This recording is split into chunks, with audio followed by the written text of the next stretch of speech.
ما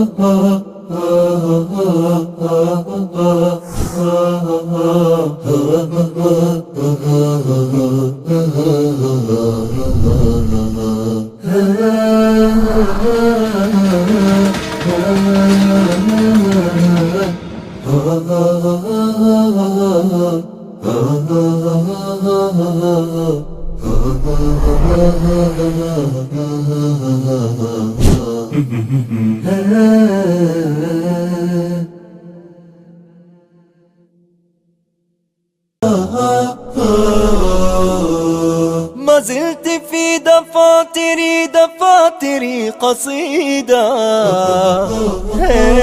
وفي ظلال أعيني كشمعة جديدة، وفي ظلال أعيني كشمعة جديدة. ما زلت مثل وردة الربيع يا وحيدة. إريتريا يا جارة البحر ويا منارة الجنوب،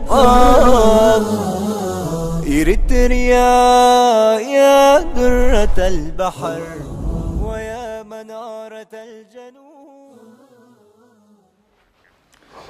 بسم الله الرحمن الرحيم. الحمد لله حمدا كثيرا طيبا مباركا فيه. اللهم لك الحمد كما ينبغي لجلال وجهك وعظيم سلطانك. لك الحمد حتى ترضى، ولك الحمد إذا رضيت، ولك الحمد بعد الرضا. اللهم لك الحمد ملء السماوات وملء الأرض وملء ما شئت من شيء بعد. أهل الثناء والمجد أحق ما قال العبد، وكلنا لك عبد. لا مانع لما أعطيت ولا معطي لما منعت ولا ينفع ذا الجد منك الجد. اللهم لك الحمد كله ولك الشكر كله علانيته وسره. وأشهد أن لا إله إلا الله وحده لا شريك له، وأشهد أن محمدا عبده ورسوله صلوات الله وتسليماته وتبريكاته عليه وعلى آله وصحبه أجمعين. أيها الإخوة الأكارم في كل مكان في العالم، سلام الله عليكم ورحمته وبركاته. الهجرة وما أدراكم ما الهجرة. هجرة بدأت من الستينات، وبالتحديد سنة 1967. أقصد هجرة الإريتريين التي بدأت في تلك السنة سنة 1967. وهل هي لا زالت مستمرة أم أن هناك بوادر لانتهاء هذه الحقبة، حقبة الهجرة والمهاجرين؟ هل الهجرة استفاد منها الإريتريون؟ وهل الهجرة غيرت من واقعهم كما نحب أن يكونوا، أم أنها غيرت فيهم أشياء لا ينبغي أن تتغير فيهم كقيم ومبادئ؟ هكذا هم الإريتريون إلى الآن، يهاجرون من مكان إلى مكان. في كل سنة يفتتحون بلدا جديدا. بدأوا بدول الجوار، ثم انتقلوا إلى الدول الأوروبية وإلى أمريكا وإلى كندا، وناهيكم عما اكتشف في الأخير إلى بلاد أندونيسيا وغيرها. هكذا وهنا أيضا في تركيا، هكذا الإريتريون أصبحوا شذر مذر، أصبحوا يعني متفرقين في أنحاء كثيرة في العالم. دول لم نسمع بها يتواجد فيها الآن الإريتريون. فهكذا هو هذا الشعب الأبي الذي يتواجد في كل مكان. الشعب الإريتري على حسب ما سمعنا من إحصاءات أخيرة، أو يعني إحصاءات مقاربة، أن الشعب الإريتري أصبح تعداده الآن قرابة 8 مليون. والآن يقال أن معظم الشعب الإريتري خارج إريتريا. يعني إذا كان هناك في إريتريا الآن 3 مليون، فالخمسة هم خارج إريتريا. فيا ترى ما هي الأسباب التي أدت إلى هذا؟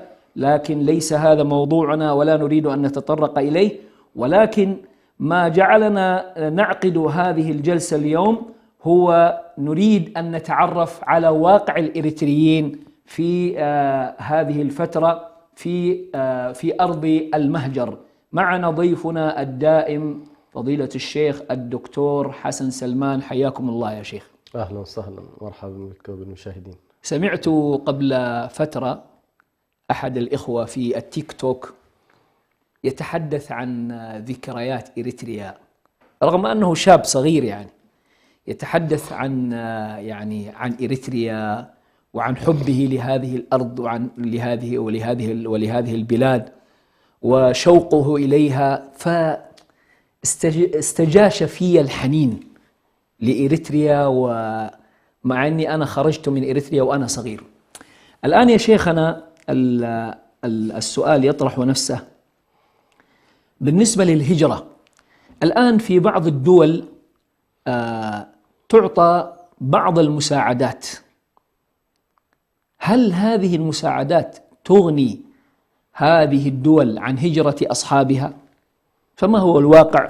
نريدك أن تحدثنا بداية حتى ندخل في بقية المحاور. بارك الله فيك.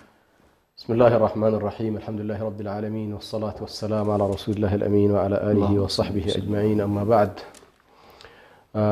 جزاك الله خير يعني حول هذه الإطلالة الجميلة حول موضوع هجرة الإريتريين.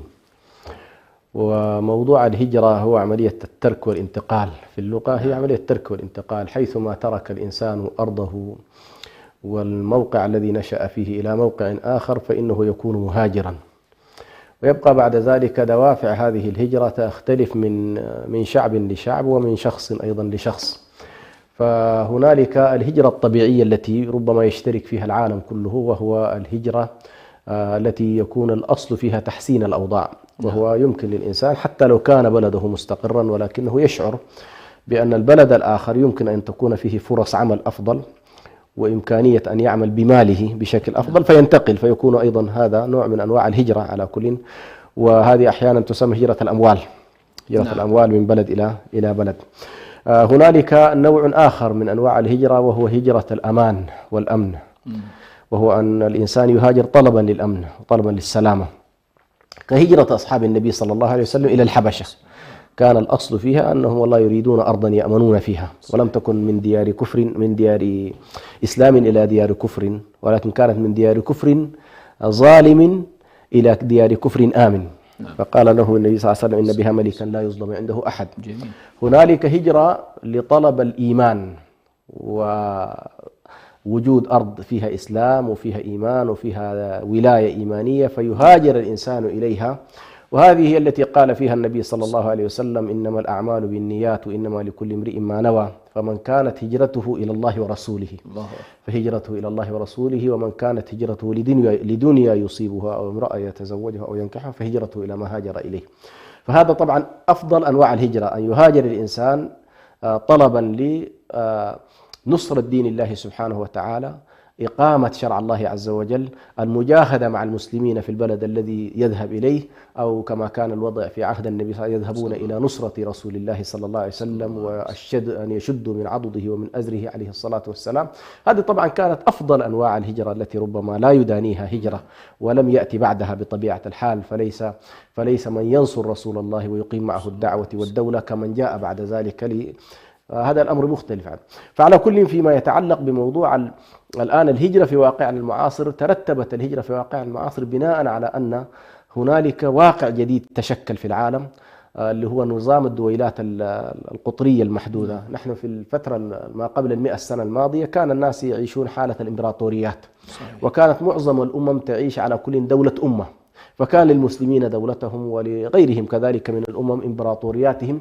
فلما انهارت الدولة الإسلامية، آخر الدولة الإسلامية وهي الدولة العثمانية، قام المحتل والمنتصر تحديدا في الحرب العالمية الثانية بتقسيم هذه البلدان وفرض على كل حدود معينة. هذه الحدود لا ينظرون فيها إلى شيء إلا أنه والله كانت إيطاليا مثلا في إريتريا، فتبقى الدولة التي كانت تحتلها إيطاليا تسمى إريتريا ويقام عليها نظام سياسي وهكذا، وهذا الشعب يسمى بعد ذلك شعب دولة إريتريا.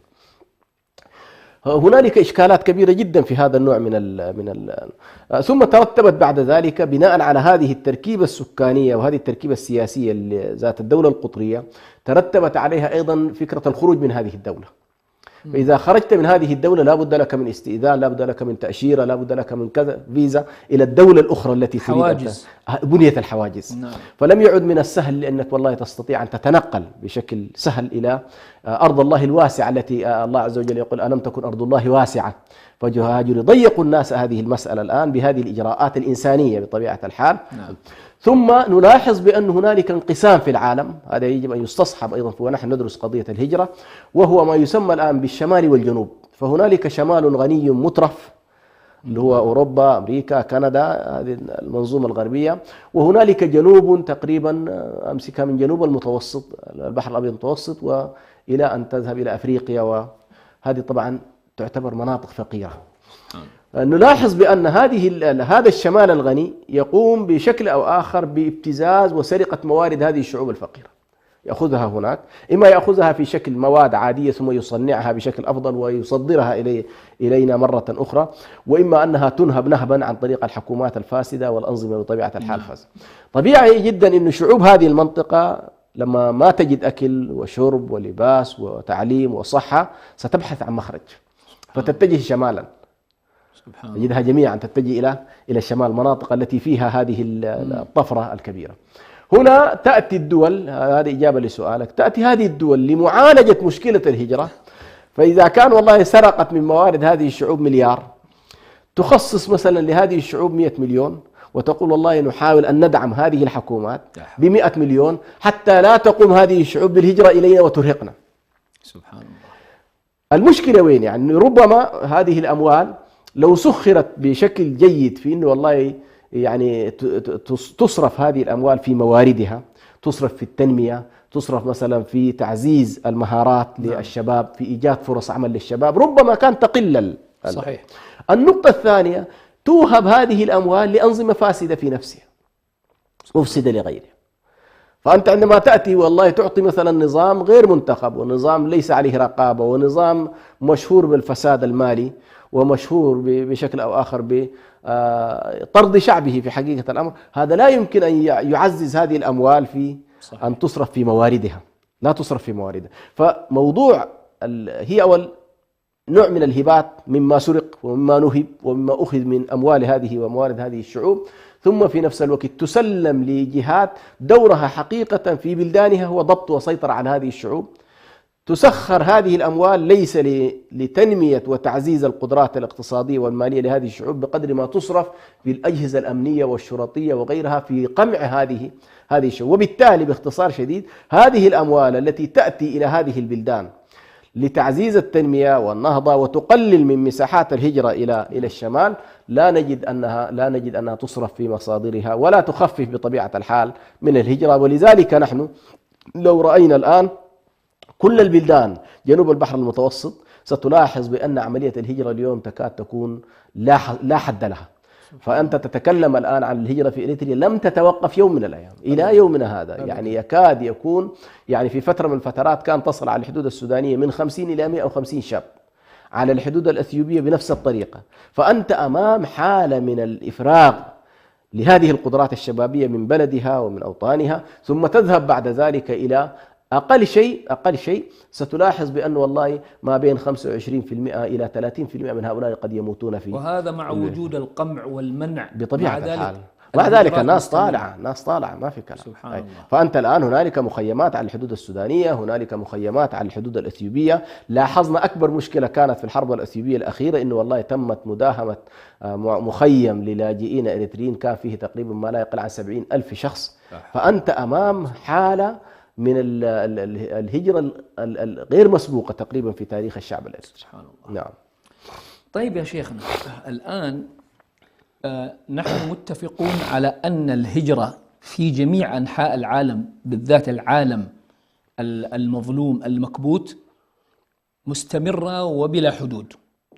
الآن السؤال، هؤلاء الذين يهاجرون إلى بلاد الغرب وأمريكا وكندا على وجه التحديد، السؤال، هذه الهجرة ما هي التغييرات التي أحدثتها في هؤلاء المهاجرين؟ أقصد من الناحية الثقافية، من الناحية الاجتماعية، من الناحية نفردها من الناحية الدينية، وممكن أيضا من الناحية التعليمية وما شابه ذلك. ما هي التغييرات سواء كانت إيجابية أو سلبية؟ ما هي التغييرات التي أحدثتها هذه الهجرة على هؤلاء المهاجرين فلنجعل العدسة على الشعب الإريتري على وجه التحديد. جميل. هو حتى نكون منصفين فيما يتعلق بالتقييم لواقع الهجرة، يمكن أن نقول بأن الهجرة تقسم في التأثير إلى أجيال.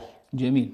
الجيل الأول عملية التأثير السلبي فيه قد تكون قليلة، لأنه متشرب ثقافة معينة، عادات معينة، تقاليد معينة، منهم من يذهب أيضا نسبة الالتزام الديني فيه نسبة كبيرة. تلاحظ أن الجيل الأول يظل فترة كبيرة جدا هو محافظ على كل على وضعيته. صحيح. ثم أيضا ترابطه مع مجتمعه كبير.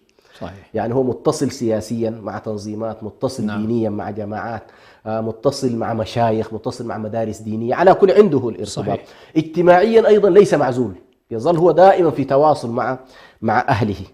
هذه الحالة سبحان الله في الجيل الأول تختفي بنسبة معينة في الجيل الثاني، فتجد ارتباطه بوطنه يكون أقل، ارتباطه بدينه يكون أقل، ارتباطه بالثقافة الإسلامية أيضا يكون أقل، ارتباطه بالتأثير الاجتماعي لوطنه نعم. الأم أيضا يكون قليل. لماذا؟ لأنه سيبدأ في عملية الاندماج، وهنا في برنامج محدد تقريبا في كل البلدان التي يتم الهجرة صحيح. إليها يسمى برنامج الإدماج. صحيح. برنامج الإدماج فيه جانب إيجابي وفيه جانب سلبي. الجانب الإيجابي فيه وهو أن يعرفونك بكل القضايا التي تجعلك تستطيع تعيش مع هذا المجتمع بشكل طبيعي. تمام. ما هي الأشياء التي ينبغي أن تتعرف عليها في القوانين؟ صحيح. قوانين سكن، قوانين سياقة السيارات، قوانين العمل، إلى غيرها من الأشياء، حتى لا يؤدي بك عدم معرفة القوانين نعم. إلى الظلم. فهنا هذا النوع من القوانين وهذا النوع من الإدماج قد يكون إيجابي ليس فيه مشكلة. صحيح. هنالك نوع آخر من أنواع الإدماج للأسف الشديد أقدمت عليه أوروبا في الآونة الأخيرة، وهو الإدماج الثقافي والإدماج الاجتماعي، وبما لا يتناسب مع عقيدة خاصة المسلمين. نعم. هذه الإشكالية الآن بدأت تظهر بشكل واضح، يعني قبل 20-30 سنة لم تكن بهذه الصورة. تمام. يعني الآن مثلا طرحت قضية الإلحاد بشكل واضح وبشكل سهل، طرحت قضية تفكيك الأسرة بشكل كبير، طرحت قضية المثلية بشكل واضح، طرحت قضية إنه والله الأطفال وقوانين الطفل وكذا وعدم سيطرة الأسرة على أبنائها بشكل واضح. هنا بدأنا ندخل في الجانب الجانب السلبي لذلك الآن كثير من الناس صاروا يتوجسون خيفة بإمكانية أن يعيشوا والله بسلام، لأنهم جاءوا والله يريدوا حياة كريمة ويريدوا الحفاظ على دينهم، لا يريدوا والله حياة كريمة وفي نفس الوقت تضيع أديانهم. صحيح. هنا تكمن المشكلة في تقديري، وهو الآن كثير من الناس حقيقة من أتواصل معهم ويتواصلون معي ألاحظ بأن هنالك خوف كبير جدا فيما يتعلق بالجوانب الدينية، وخصوصا أيضا بعض الاتجاهات اليمينية المتطرفة الآن صارت في سبيل أن تمنع الناس أصلا من القدوم، صاروا يرفعون من وتيرة هذا الجانب. هم يعرفون حساسية المسلمين في الأعراض، حساسيتهم في أديانهم، حساسيتهم في كذا، فلما يعززوا من هذا النوع من التخويف كثير من الناس سيحجمون في الذهاب إلى بل منهم من يخرج، وهذا نلاحظه. صحيح. تقريبا صحيح. كثير من الناس يخرج بأطفاله وأبنائه إلى بلد إسلامي وهو يظل يعمل يعمل في أوروبا. هذا الجانب على كل قد يكون الجوانب السلبية. هنالك بلا شك جوانب إيجابية نستطيع أيضا أن لا نتجاهلها. فالهجرة عززت إلى حد كبير مثلا من الوضع الاقتصادي عند الناس. جميل. وعندما يعزز الإنسان وضعه الاقتصادي لن يكتفي بنفسه، خاصة مجتمعنا مجتمع متماسك. صحيح. وفيه لا زالت بفضل الله اللحمة الاجتماعية موجودة، التواصل مع الأبوين موجود، التواصل مع مش الأبوين، يعني كادت الآن مسألة يمكن حتى على مستوى الأصدقاء، أعرف بعض الناس تجده مهموم بصديقه الذي مثلا صحيح. بقي في تلك الديار. إذن هذا الجانب تعزيز الجانب الاقتصادي الذي أثر بشكل إيجابي على الناس. هنالك وهذه نسبة ليست كبيرة لكن أيضا موجودة، وهو موضوع التعليم. صح كثير من الناس انشغل من ما جاء إلى أوروبا في إنه والله يشغل نفسه بقضية الأموال وكسب المال وكذا، لكن هنالك أطراف استطاعت بفضل الله أيضا أن تطور صحيح. من نفسها. أعرف شخصياتي واليوم ما شاء الله يعني ذهبت في عمر حتى متأخر، ولكنها نالت الفترة الجامعية درستها، ثم دخلت في الماجستير ودخلت في الدكتوراه ومعها أيضا أسرتها. هذه أيضا بفضل الله سيكون بلا شك لها أثرها الكبير جدا. برزت أيضا شخصيات بلا شك لها وزنها أيضا، ويمكن قبل أيام الشيخ برهان استضاف واحد من الإخوة في كندا مثلا، فهذه بلا شك أيضا لها أثرها. صحيح. يعني إذا وجدت دولة يمكن أن تستوعب هذه الخبرات، أتصور أيضا هذه المسألة سيكون لها إن شاء الله جانبها الإيجابي. أيضا يمكن أن نقولها في الجانب الإيجابي في أنه والله فكرة أن يأخذ الإنسان نظرة إيجابية حول بنية الدولة وطبيعتها، لأن بعض الناس ذهب وربما فكرته عن الدولة نفسها اللي هو النمط الدكتاتوري القامع الاستبدادي الذي يكون طاردا للناس من أوطانهم، فتجد لما يذهب الإنسان ويعيش في بلد ديمقراطي مثلا ستجد نظرته حتى لطريقة الدولة وأساليبها وكيف تدار وكيف تنظم عمليات الحقوق والواجبات. هذا أيضا أنا أتصور أنه سيكون هنالك جيل ربما مختلف. ولذلك الآن مثلا لو نظرنا إلى المظاهرات وإلى المطالبة بالحريات تجدها في أوروبا وأمريكا وكندا أكثر مما تجدها في البلدان الأخرى، فهذا أيضا جانب على كل إيجابي في هذه المسألة. طيب نحن نريد أن نركز على الجوانب السلبية، نعم، بالذات فيما يخص الأسرة الإريترية المسلمة. نعم. يعني الآن أفرز لنا يعني الكم الهائل من الهجرات نوع من التغير في الأسرة الإريترية المسلمة في النواحي السلبية. يعني امرأة كانت تعيش في إريتريا، في السودان، في الخليج، وكانت زوجة إلى حد ما يعني زوجة مثالية، فلما ذهبت إلى أوروبا وأمريكا بدأ عليها التغير. الموضوع اللي ذكرته يا دكتور إذا كنا حندخل فيه الجوانب السلبية، نعم، الاندماج. نعم. هذه الأشياء حينما تتعرف المرأة على القوانين وعلى النظم الموجودة في أوروبا وغيرها من الدول الغربية، ربما بعض النساء يعني أحدث عندها تغيرا. لا نختلف قد يكون بسبب أو قد يكون ردة فعل لمعاملة الزوج، ربما تكون طبعا وليس كل الأزواج هكذا، ولكن توجد حالات أنه بعض الأزواج تكون معاملتهم لزوجاتهم معاملة يعني سيئة للغاية، ينتج عنها أن المرأة حينما فما هي التغيرات التي حدثت في الأسرة كعموم والمرأة المسلمة أو الزوجة المسلمة الإريترية على وجه الخصوص؟ أحسنت. هو طبعا عندما نقيم وضع الأسرة علينا أن ننظر إلى المنظومة الحاكمة في تلك البلاد. المنظومة الحاكمة في تلك البلاد طبيعتها لا تقوم على فكرة القوامة. طيب ممكن نأجل الموضوع هذا إلى يريدون أن نخرج إلى فاصل؟ لا تفصلنا يا مهندس يحيى، بارك الله فيكم. نعود بعد الفاصل إن شاء الله. جنوب إريتريا يا درة البحر ويا منارة الجنوب.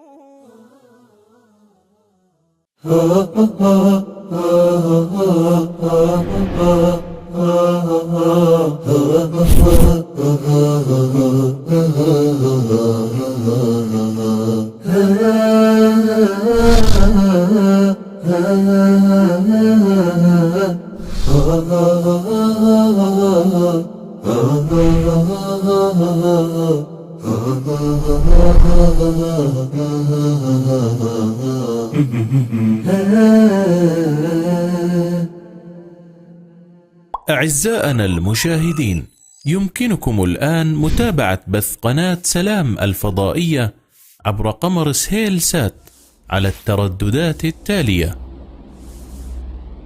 اسم القناة سلام تي في، القمر سهيل سات 2، التردد 11310 في، معدل الترميز 30000. دائما ما نحرص على الاستماع إلى القصص والحكايات. فرسان شجعان، حيوانات ساحرة، وروايات من أماكن مختلفة، مجموعة من القصص والحكايا الخيالية نحكيها لكم بأسلوب شيق وسهل، ونأخذ منها الدروس والعبر في برنامجكم يحكى أن، مع صديقكم عبد السلام ناصر وموفق ناصر، على شبكة سلام الإعلامية.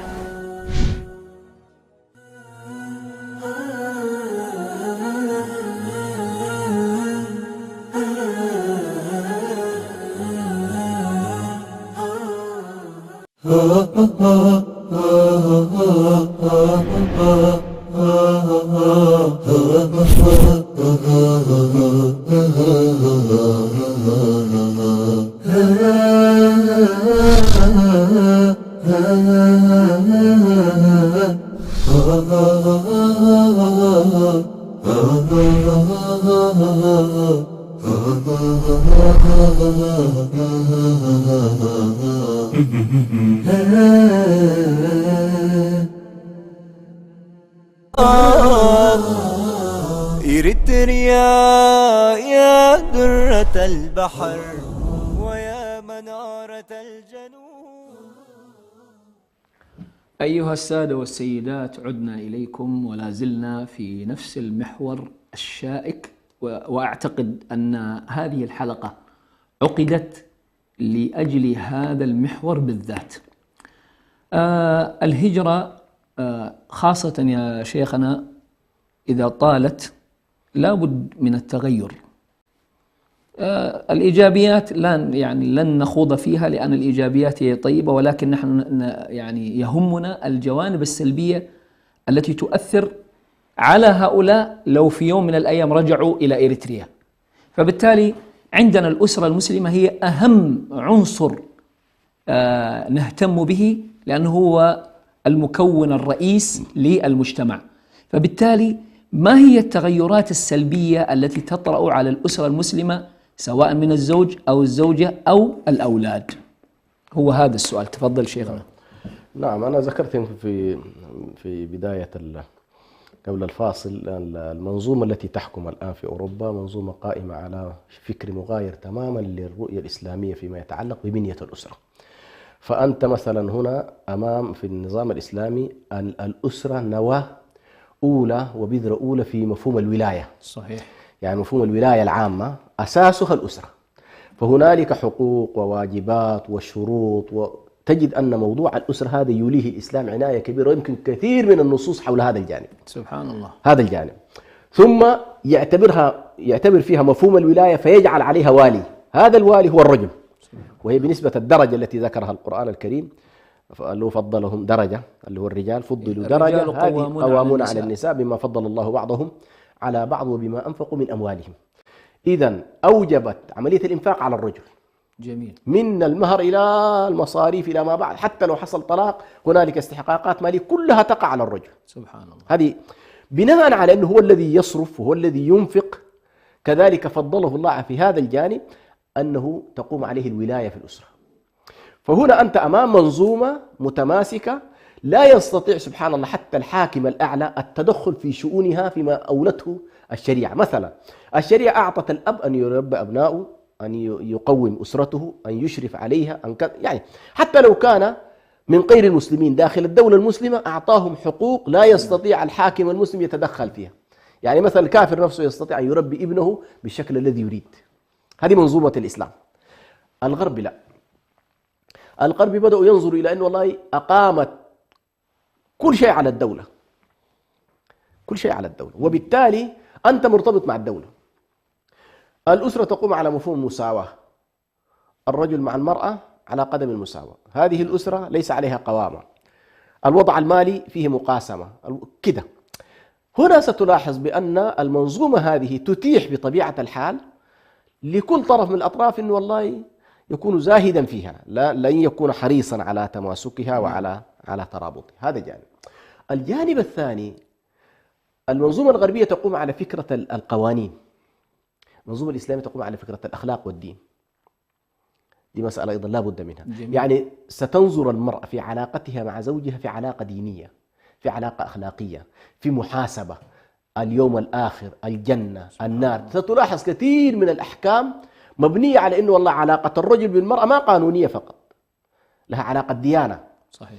فالمرأة سبحان الله التي تذهب الآن إلى الغرب وديانتها ضعيفة، علمها بشريعتها ضعيف، علمها بالأحكام ضعيف، ستذهب وتتعامل مع المنظومة القانونية لا علاقة لها بالجانب الأخلاقي والديني. سبحان الله. لاحظت هنا إشكالية كبيرة جدا. فتجد أن والله القانون يتيح لها أشياء ولا بتحلم بها أصلا في إطار البيئة الإسلامية اللي كانت موجودة فيها ما كانت موجودة. نعم. لا، هي تجد نفسها ما في إشكال. في إطار المنظومة الإسلامية إذا اختلف الزوج مع زوجته يمكن أن يدخلوا الأهل، لأن الأهل داخلين في اللي هو نظام الأسرة الممتدة تعتمده الشريعة. نعم. لماذا؟ عند الخلاف يرجع إلى حكم من أهلها، حكم من أهله وحكم من أهلها. صحيح. مش كده؟ فتدخل الأسرة. في الغرب ما في حاجة اسمها تدخل الأسرة، لا، تذهب مباشرة إلى إيه؟ إلى القضاء. إلى القضاء. إذا أنت أمام منظومة مختلفة تماما.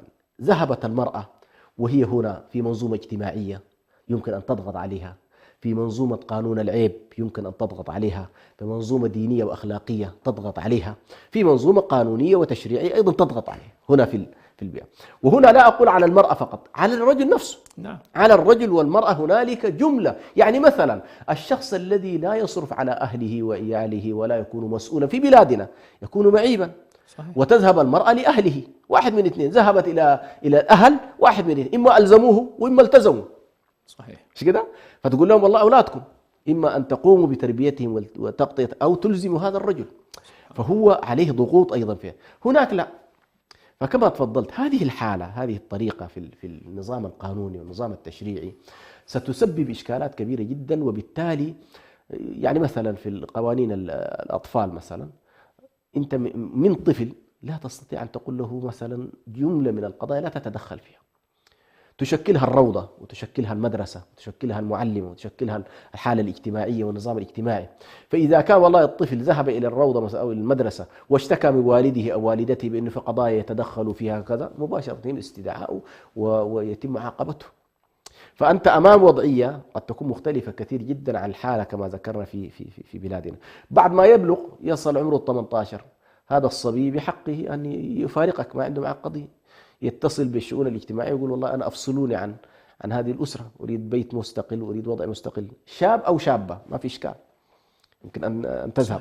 إذن هذه بنية الأسرة اللي أنت تتكلم عنها، الأسرة المتماسكة، الأسرة اللي عليها قوام رجل، الأسرة المسؤولة فيما بينها، الأسرة المتضامنة، الأسرة المتراحمة، الأسرة التي تنظر إلى توقير الكبير واحترامه والرفق بالصغير ورحمته، والنظر إلى كل ذلك بالحساب الأخروي وليس فقط بالحساب المادي. كل ذلك يغيب ويتلاشى أو يخف، وبالتالي أنت أمام وضع مادي تماما. ولدك يتعامل معك بحسب ما يكسب ويربح ويخسر كده. لكن هنا عندك أنت في الحالة الدينية بالنسبة لنا لا، قد يكون الوالد مقعدا وليس له شيء، حتى أحيانا يكون فقط أنجب ولم حتى يقوم بالرعاية الكافية لأسباب، ومع ذلك الأولاد يشعرون بأن هذا الذي تسبب في وجودهم، ويجب أن لا يخذلونه إلى أن يموت. تجد ما شاء الله الأسرة كلها قائمة عليه. فحقيقة المنظومتين هذه مختلفات. أنا في رأيي الشيء اللي مطلوب نحن حتى نقول والله لهذه الأسر وين المشكلة. أقول الأسرة عندما تذهب في البداية أول ما تكون والله درست تماما إيش اللي حيقابلها. عندما تذهب ما الذي سيقابل، لا تقوم بحالة من المدارسة الكاملة والكافية في هذا الوضع الذي ستذهب إليه. لا يكون هنالك نوع من التفاهم والتواثق فيما بينهم، إن والله عندما نذهب إلى هناك كيف سيكون التراتب وكيف سيكون الوضع، كيف ننظم أوضاعنا كذا، وخصوصا بين الزوجين. بعضهم بطبيعة الحال هنا لا، هذه حالة استثنائية قد يكون قليل. يعني بعض الناس يكون معدنه أصلا ليس جيد، معدن نفسه ليس جيد، وإلا أصلا امرأة إذا كانت والله صالحة وجيدة في بلاد الإسلام فجأة تتغير على زوجها دون أسباب موضوعية، هذه إشكالية طبعا. صحيح. لكن قليل. لكن أحيانا حتى أيضا نكون منصفين، ستلاحظ بأنه بعض الناس أيضا عندما يذهب إلى الغرب ولا يكون متدينا ولا يكون مرتبط بمسجد ولا يكون مرتبط بحالة دينية تنظم أوضاعه وترتبه، فتجده مثلا يغرق في الخمور ويغرق والعياذ بالله في العلاقات غير الشرعية.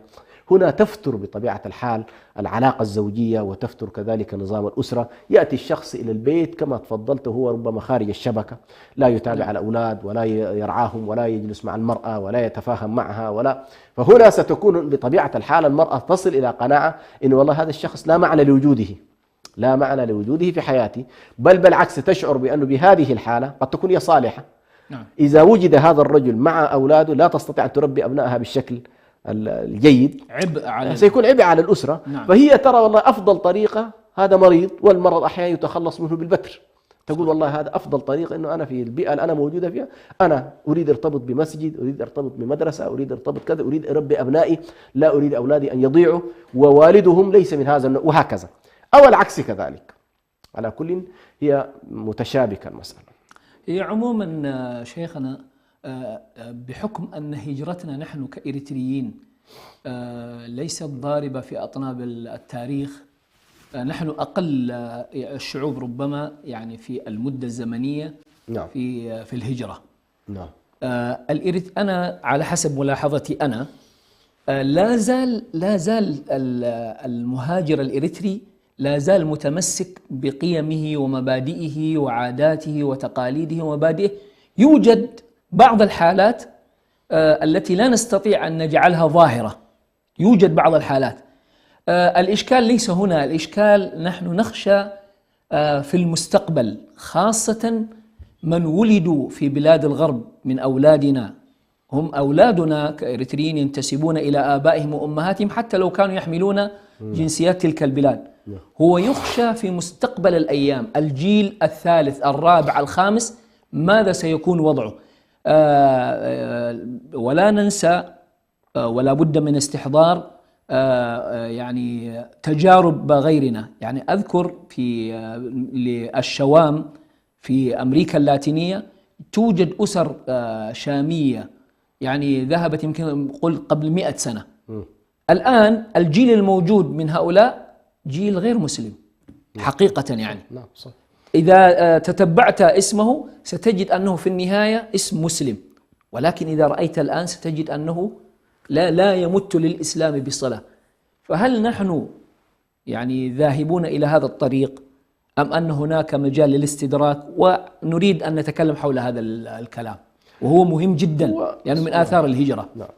هو على كل هذه واحدة من ضريبة الهجرة، يعني للأسف الشديد ضريبة الهجرة في ظل غياب الحاضنة الاجتماعية والحاضنة الدينية.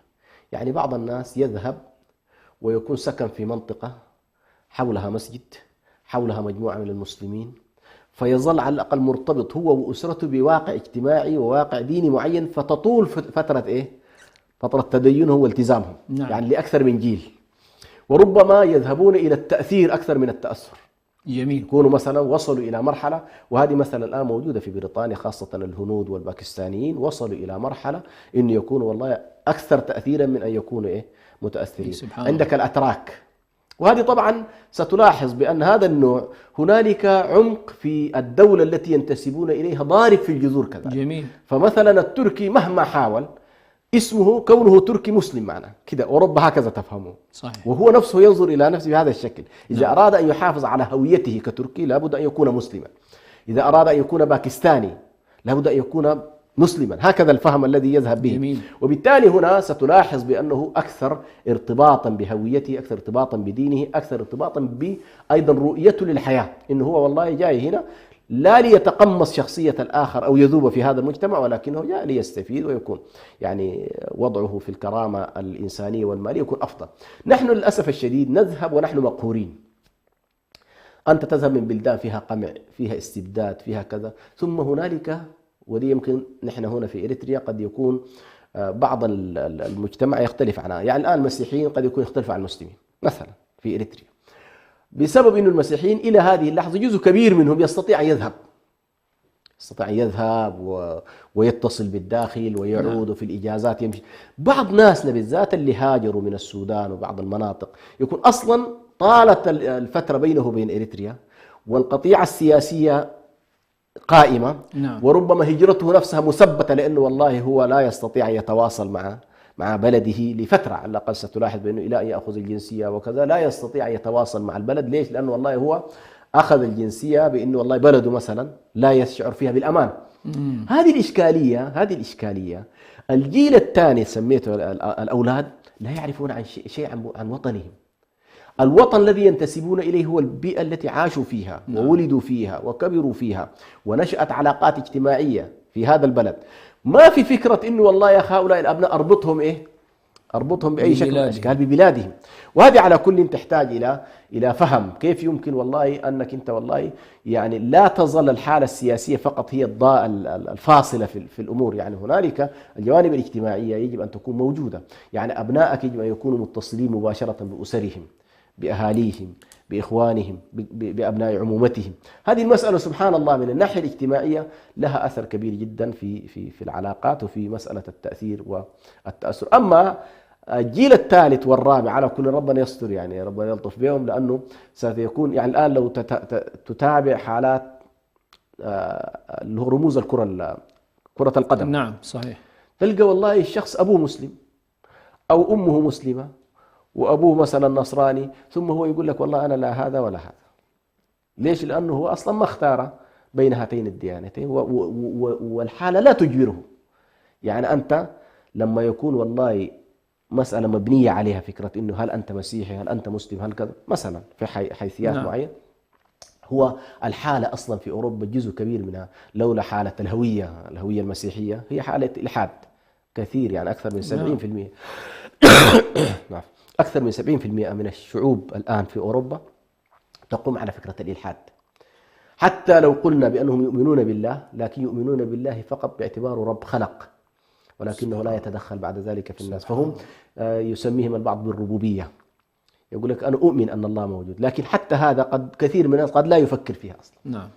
فهذه الإشكالية. فلما أنت تأتي في بيئة بهذا الشكل والشارع لا يشجعك أصلا على قضية إنه أنت تكون ملتزم أو لا تكون ملتزم، ولا الدولة تشجعك على هذا الاتجاه، بل الدولة تذهب في اتجاه إنه أنت أصلا فك نفسك من الارتباطات الدينية، فك نفسك من الارتباطات الاجتماعية، اذهب نحو الفردانية، اذهب نحو الإشباع للذات، اذهب نحو الإشباع في اللذات، وتهيئ لك القوانين في هذا الاتجاه، تهيئ لك الممارسات في هذا الاتجاه، بحيث أي إنسان يتدخل في هذه الجزئية ليقيد من حركتك في إشباع غرائزك، في إشباع رقباتك، فهي التي تعاقبه لست أنت.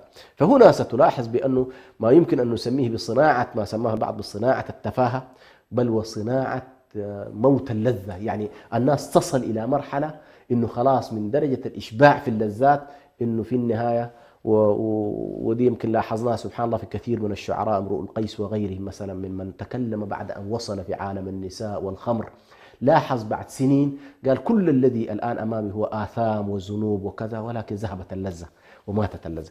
أوروبا الآن للأسف الشديد بدأت تصل هذه المرحلة، ووصولها إلى هذه المرحلة هو الذي الآن جعلها تذهب نحو المثلية. يعني ماتت اللذة في النساء من خلال هذا التفسخ الكامل، وستموت عندهم أيضا اللذة في الرجال، وفي النهاية هم يذهبون إلى الفناء بهذه الصورة. طيب الآن إخواننا الذين في بلاد المهجر بالذات في أوروبا وأمريكا وكندا، الآن إذا سألوا قالوا أنتم الآن تقولون أن هذه البلاد سيكون أو الهجرة هذه سيكون فيها آثار سلبية كثيرة. ما هو الحل للخروج من هذا المأزق، سواء إن كانوا سيعيشون سيكملون هجرتهم في تلك البلاد، أو إذا كان هناك حل آخر؟ يعني بعض الإخوة ينادي بأن هؤلاء الإخوة لا بد أن يخرجوا إلى بلاد مسلمة يأمنون فيها على يعني مستقبل أولادهم ومستقبل دينهم ومجتمعهم، يعني ويشيرون في الغالب على تركيا يعني كدولة تعتبر يعني مزيج بين الطابع الغربي والشرقي، يعني فيها الدين يعني محترم ولا زال فيه يعني فيه خير كثير، وما بين أنها فيها نوع من المعيشة الأوروبية الغربية. نعم. هو طبعا الحل الجذري لهذه القضايا هو أن يكون هنالك أوطان جاذبة لشعوبها، تتحسن فيها النظم السياسية، تتحسن فيها الحريات، تتحسن فيها الحقوق. هو يعني هذه الجزئية على كل التحدي الأكبر، إنه نعم. كيف أنت والله، لأنه ما ممكن برضو يعني أنت ما في النهاية ما تحيلني من أوروبا إلى تركيا أو من أمريكا إلى تركيا، في النهاية أنت حيلتني أيضا من دولة، يعني نرجع إلى إريتريا تقصد يا دكتور؟ قصدي في التحدي لكل دولة، لكل شعب مسلم طبعا. الأصل أنه والله يحسن بلده حتى يكون على الأقل والله عندك بلد جاذب، وعندك قدرة في أي لحظة من ليل أو نهار ما زبطت معك البلدان الأخرى تستطيع الصباح تركب إلى الطائرة وتنزل إلى بلدك يعني. صحيح. هذا الوضع الطبيعي.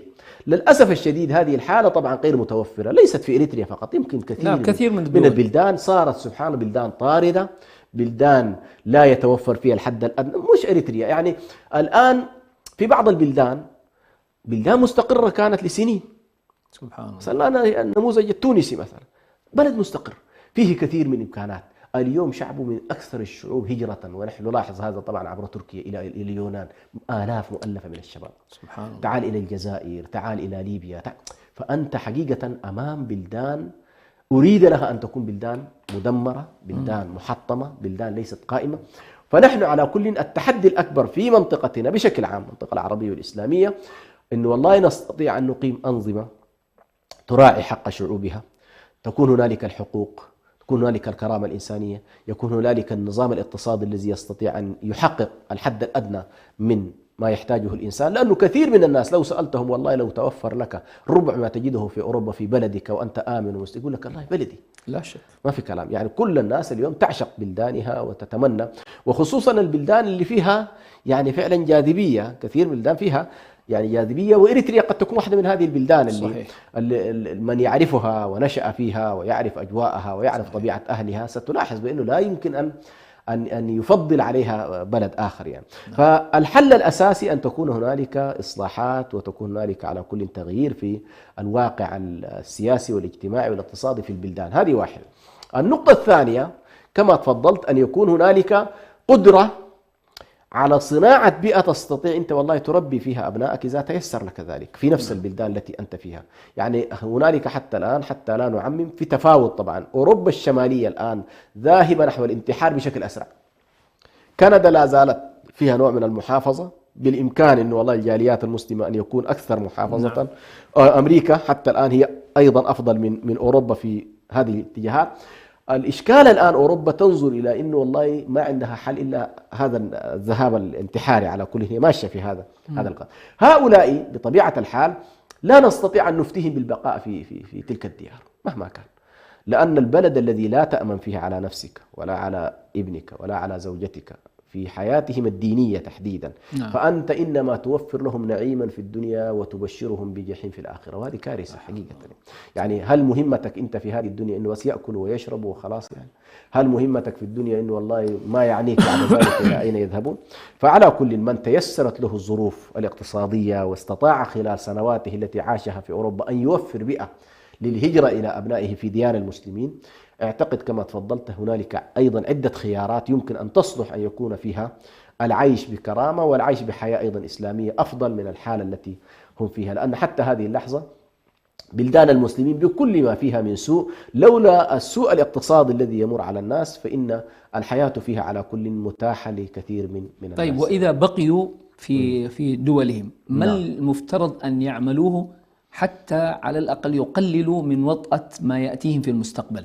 كده باختصار يا دكتور. هو على كل إذا كان عندك القدرة للتأثير على القوانين، ما هي الإشكالية الآن إشكالية قوانين أكثر منها إشكالية. أنا أقصد في المؤسسات المجتمعية أو الاجتماعية. نعم يعني. ما هذه نفسها تبدأ بالتأثير القانوني. إذا الجاليات نفسها استطاعت أن تؤثر، وهذه تحتاج إلى أنك يكون عندك صلة بالنواب، يكون عندك صلة بالأحزاب.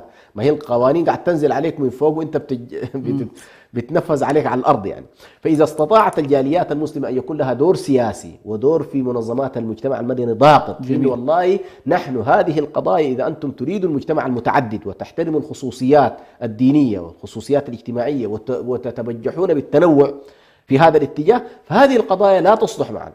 نحن لنا طبيعتنا، لها ديننا، لا هذا جانب. يعني هذا على كل تحتاج أن تعمل عليه مجموعات فاهمة كيف تتحرك اللوبيات في أوروبا. صحيح. الحالة الثانية على مستوى المجتمع المحلي القريب. نعم. أن يكون أيضا هنالك لك تأثير في المحافظات، تأثير في البلديات، في الإدارات الموجودة على هذه البلديات. أيضا يمكن للجاليات نفسها أن يكون عندها بيئتها الخاصة التي تستطيع أن تحافظ فيها على أبنائها وعلى أيضا الأسر. وكلما استطاعت على كل الأسرة أن ترتبط بالبيئة الإسلامية كلما كانت أيضا حالتها من الناحية الدينية والاجتماعية أكثر صحة من الحالة بتاعة الانعزال والابتعاد عن هذه الجاليات. الله المستعان. على كل حال أيها الإخوة والأخوات، أنا أتساءل وربما كثير منكم يتساءل معي، لو قدر الله سبحانه وتعالى أن تكون بلادنا إريتريا بيئة جاذبة للجميع وعاد جميع المهاجرين إلى إريتريا، فما هو التنوع الثقافي الذي يعني يمكن أن ينتج عن عودة هؤلاء؟ ستجد من كندا، من أمريكا، من أوروبا بشتى دولها، من الخليج، من السودان، من أندونيسيا الآن، من تركيا، ستجد تنوع ثقافي غريب وعجيب وخليط. ولكن إريتريا تحتضن الجميع، نسأل الله لنا ولكم التوفيق والسداد. نلقاكم في الأسبوع المقبل إن شاء الله تعالى، والسلام عليكم ورحمة الله وبركاته. إريتريا يا جارة البحر ويا منارة الجنوب، إريتريا يا درة البحر ويا منارة الجنوب.